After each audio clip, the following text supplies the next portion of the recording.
విధారా ఒకసారి ఆలోచన చేయండి. ఒకవేళ నీ హృదయంలో ఆశ ఉంటే, నీ హృదయంలో భారం ఉంటే, దేవుని కోసం అలా ఫలించాలి. జిమ్ ఎలియట్ లాగా, విలియం కేరీ లాగా, గ్రాహం స్టెయిన్స్ లాగా క్రీస్తు కొరకు అవసరమైతే ఖర్చు అయిపోవాలి అనే తీర్మానం నీలో ఉంటే, నా తండ్రి తప్పకుండా నిన్ను వాడుకుంటాడు. ఆయన కావాలి, నువ్వు ఆయన కావాలి. నువ్వు కనీసం బైబిల్ చదవటం వస్తే చాలు.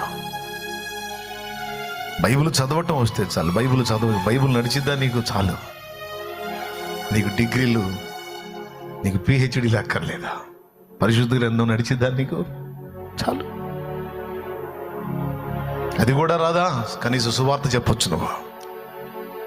అది కూడా రాదా? అసలు నువ్వెందుకు మారావో నీ రక్షణ సాక్ష్యమే చెప్తా తిరగొచ్చు.